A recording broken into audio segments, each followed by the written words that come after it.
Hello again everyone, and welcome to my next video. In this part 3 of the series, I will be continuing my analysis of Rabbi Gestetner's response to a dishonest video put out by two questionable rabbis named YY Jacobson and Avi Kahan. As before, I have linked for you below that original video along with Rabbi Gestetner's full response letter in Hebrew. And while part 2 focused on statements made by Jacobson only, today's video will zero in on some of Kahan's fraudulent statements as well. So without further ado, I bring you now statement number 3. At approximately the 43-minute mark, Jacobson admits that, indeed, sometimes the woman is at fault in a divorce. But listen carefully to what he says here. There's no question we should mention, just for fairness, that there are situations where the man wants to give the get and the woman doesn't want to take the get. You know, he's trying to do whatever he can, and there are situations where a woman is doing horrible, horrible things and manipulating her husband, and it becomes a very, very complicated situation. And, you know, he feels that the only thing he has is the get. And, you know, you really have to, I'm not a posek, so I'm not going to give an opinion about this case or that case because I don't know. I'm not an authority on this. But, you know, we have to be sensitive to the fact this shouldn't be about, you know, bashing men. I'm a man. We're not trying to bash men. And I'm not trying to bash anybody. But this is about when you see a person, and you ask the person, well, is there something? I understand that there are debates, there are disputes. There's question about custody, question about children, there's question about money, legitimate questions. So there's a system of how you deal with it, but show up. Did you hear what Jacobson is saying? He says that he's not trying to bash men. Well, that does not ring true at all, since he did not seem to want to bother to investigate the facts in my divorce case, for example, instead going ahead and labeling people like me an abuser, a get refuser, and other similar adjectives. It all sounds to me like a particular bad case of man bashing. People like him don't ever do their due diligence in investigating the facts in these kinds of cases, but instead they just lump them all together. Jacobson admonishes men to just show up to Bezdin, but you see, in my divorce case, it was Lana Ralbag Kin who was the one who was offered all of 4 Bezdins to choose from, and yet she rejected all of them. As a matter of fact, Rabbi Gabia from Evan HaMishpat was my first Bezdin, and she refused to appear there. My regular viewers all know the rest of that story. She went to court and obtained a gag order, which was for the purpose of making sure that no Bezdin will ever get to hear any important facts about the case, including some hair-raising ones that would have most certainly granted me custody of our son. And through all of these Torah violations, I nevertheless still deposited a get with my Bezdin. But it was Lana who refused to comply with the Bezdin's directives to receive that get. So it was I who took Jacobson's advice and showed up. But Lana refused to show up, and yet Jacobson chooses to bash men anyway, and particularly bashes me as well. We will see later on. Furthermore, when it comes to a woman violator who is at fault herself for not receiving a get, he declares that he is no authority in divorce matters and not a posek. And yet when it comes to men, all of a sudden he becomes as focused as a laser beam, giving credence to all sorts of punishing acts such as public rallies, humiliation, and kicking men out of shul. If you didn't see my last video, it is the one where I exposed the smooth-talking Jacobson as a liar and a fraud through his mischaracterization of a letter from the Lubavitcher Rebbe to supposedly be talking about a get case, when in reality it was about anything but that. Only a rasha, an evil person, would do something so egregious as misrepresenting a letter of the Rebbe in order to reform the Torah, twist the truth, and ignore halacha. He also demonstrates an appalling lack of empathy, for I would like to know how he and the other fake rabbis would feel if they had their own children kidnapped from them by a rebellious spouse, heaven forbid. I will now present to you Rabbi Gestetner's response to the above. He says that it is a great miscarriage of justice when someone pretends that they don't know how to deal with a woman violator of the Torah, when at the same time they seem to know all too well how to attack the men who do not violate the halacha. This is all the more so when the halacha is quite clear that a woman who violates halacha and litigates in civil court, causing immeasurable damages to her husband, is not ever entitled to a get until she corrects her misdeeds. The fake rabbis are struck with amnesia when it comes to a woman who has wronged a man. They cannot tell us what, if any, sanctions need to be imposed on her, while halacha states clearly in the Shulchan Aruch that you have to put her in cherem and shame her publicly. Additionally, if someone professes to not being an authority in Jewish divorce law or a posek, then how in their right mind do they think that they have the right to meddle in these type of affairs? Our rabbis have stated in Tractate Kiddushin 13a and also in the Shulchan Aruch that any person who is not an expert in these matters should not get involved in them, and if they do so, they are doing more damage to the world than the generation of the Great Flood.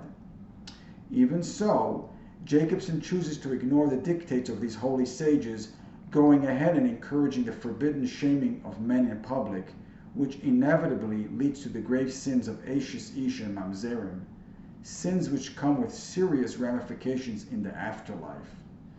But as Jacobson states in the video, you can't fool Hashem. This observation certainly applies to himself, because his distortions, embellishments, and fabrications cannot be masked by his oratorical skills. Therefore, his unsavory practices in matters of divorce will cause many mamzerim to be born, and he will have to answer in the next life to the very mamzerim which he helped create, and will accuse him for tarnishing their existence.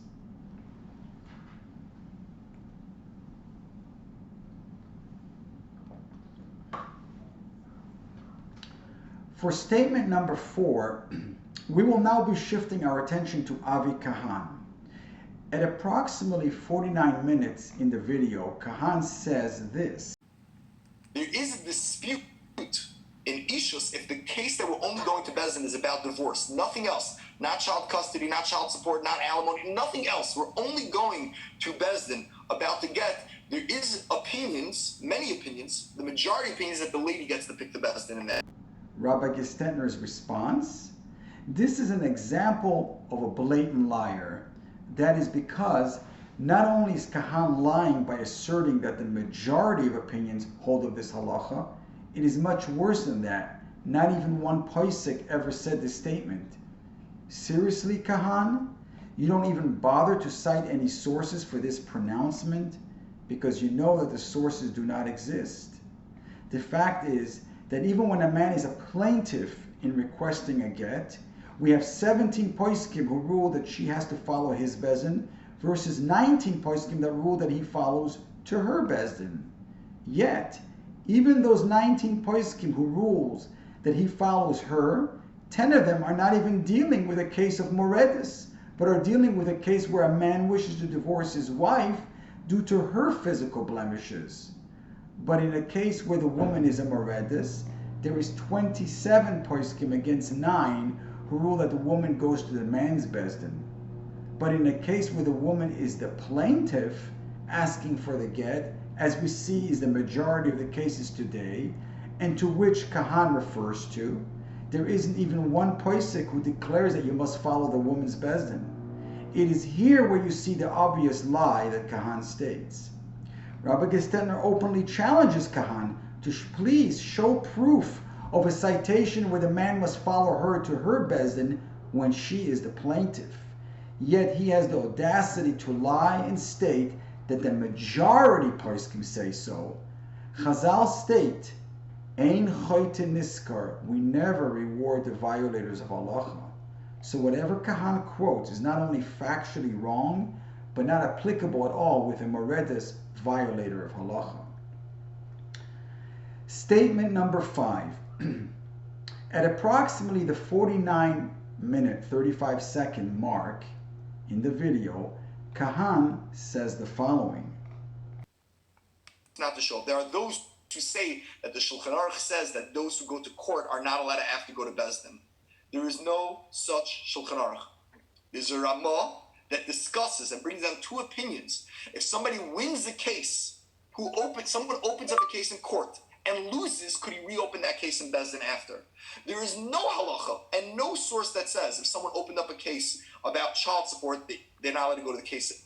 They're not allowed to go to Beis Din about their get. And more than that, it's a dispute. A machlok is brought down in the Ramah, and Beis Din is the one who has the authority to make that decision. That people run around with a Ramah, a one sentence that says, "Hey, if you go to court and you lose, you can't go after to Beis Din and say, therefore, I don't have to show up to Beis Din." That's such an unacceptable excuse because it's not an excuse; it's just false and it's manipulation of a Ramah in Shulchan Aruch. Rabbi Gestetner's response to that is that there are two lies contained in his statement. Lie number one, Kahan's attempt to bifurcate the process separating the get from custody, child support, and the other elements is not logical, since everyone knows that child support, custody, assets, and the get are all part of the same package known as a divorce settlement, and are therefore intrinsically intertwined and connected. It would be similar to a case of two business partners. One of them wants to dissolve the partnership, so he goes ahead and litigates certain aspects in civil court, but then transfers the other matters to a Beis Din where he feels that he will fare better. It would be totally illogical to think that a litigant could manipulate the system in this way and then obligate his partner to go along with the judgment. His partner can readily argue that all matters pertaining to their partnership should be adjudicated in one jurisdiction. So why should Jewish divorce be any different? A woman is simply not allowed to violate the Torah by adjudicating everything except the get at the civil court, then turn around and force the man to appear at a Beis Din just for the get. The man deserves to have a Beis Din that will hear and adjudicate all matters pertaining to the dissolution of the marriage. In fact, Rabbi Gestetner cites two poskim that rule that not only is this defendant not obligated to go to Beis Din, but even if the same plaintiff would summons another defendant to a Beis Din, the second defendant can answer that he's not coming to Beis Din until the plaintiff pays the damages he caused to defendant number one. So Rabbi Gestetner wants to point out that not only is Kahan factually wrong by bifurcating the get from the other divorce matters, but even if he would be right, we see from the poskim that a second defendant who was never summoned to civil court can still claim ein niskakin. So surely, with the same defendant, he could claim ein niskakin. Furthermore, Kahan ignores the prevalent problem of women petitioning a get from the civil courts, such as Lana Rabba Kin, yet he contradicts himself and allows them to use Beis Din for a get, when she already petitioned a civil court for a get, and yet he doesn't invoke the ein niskakin rule. Can you, Kahan, show me one incident where you told the woman, I cannot help you receive a get since you asked the courts for a get, therefore ein niskakin? In fact, the Be'er Yitzchak, Rabbi Yitzchak Achanon Spector, states that a woman who asks for a get from a civil court judge, Beis Din should not give her a get because of ein niskakin, even if she would be in aguna her whole life. So you see the seriousness of using secular courts. Yet Kahan and others freely allow a woman to use the civil courts. This psak of Rabbi Yitzchak Achanon is built on the psak of the Shivas Tzion, who was the son of the Noida Beyehuda. As for lie number two, Kahan tries to qualify the statement of the Ramah who wrote ein niskakin law, that we don't pay any attention to a litigant who wants to come to a Beis Din at a later time. Kahan claims that being that there are two opinions in the Ramah, therefore it's up to a Beis Din to decide if they want to enforce this rule or not. This statement is false, since the Ramah's case over there in Choshen Mishpat 26:1 speaks firstly of a case where the defendant did not suffer any losses in civil court, and still the Ramah who brings down two opinions has ruled that we follow the opinion which does not afford the plaintiff the right to reopen the case at a Beis Din. So we see clearly that the Ramah did not leave the matter open for deliberation in a Bezdin, as Kahan stated, but instead has decisively ruled that we don't relitigate in Bezdin on this matter. No rabbi or Bezdin today has the power to change the rules when the Ramah has already decided ein niskakin law. But in a case where the defendant did suffer losses in secular court, the Ramah states that there is no conflicting opinion, but everyone agrees ein niskakin law. Rabbi Gestetner quotes 10 poskim who all agree that if the defendant is not reimbursed his losses, we don't reopen the case in Bezdin, and there's no posik that refutes this ruling. This is not like Kahan that states that Bezdin decides if to reopen the case. Furthermore, Kahan, who claims that ein niskakin is dependent on the decision of a Bezdin, which is not true, but according to his claim, common sense should dictate that a sizable percentage of the cases should end up with ein niskakin. Why does it never happen that his Bezdin invokes ein niskakin? So why does Kahan twist the halacha to favor women violators? Rabbi Gestetner posits that Kahan is doing this to guarantee himself plenty of business from his women clients who are looking for a fake rabbi and Bezdin who are willing to reform the halacha and will fight for the rights despite the Torah violations. It is no wonder why Rabbi Gestetner refers to Avi Kahan as a dayan sheker, a fake, phony, and corrupt rabbinical judge. The distorted and fabricated halacha being promulgated by these rabbinic charlatans, which misinterprets the Torah and halacha, surely qualifies for what Chazal were referring to when they said, "Hamegala panim b'Torah shelo k'halacha, ein lo chelek l'olam haba." I would like to conclude by citing a compelling statement in Tana Devei Eliyahu Perek Vav. This is Eliyahu Hanavi speaking. Eliyahu Hanavi states that in the times of the Jewish kings, there were people of lesser stature that brazenly told the authentic sages that even though the halacha is with you, I maintain my position to ignore the halacha, and my interpretation should endure even if it causes the destruction of the whole world. And then Eliyahu Hanavi concludes by saying that in the end of days, as we are in today, the same phenomenon will exist where people have no fear for the word of God, but brazenly attempt to distort the true halacha as they see fit to meet their agenda. This coincides with the Gemara in Soita 49b that states, Pnei Hador ke Pnei HaKelev. So stay tuned for my next episode where I will be continuing with this series called Rabbi Gestetner's Refutation of the Lies of Jacobson and Kahan.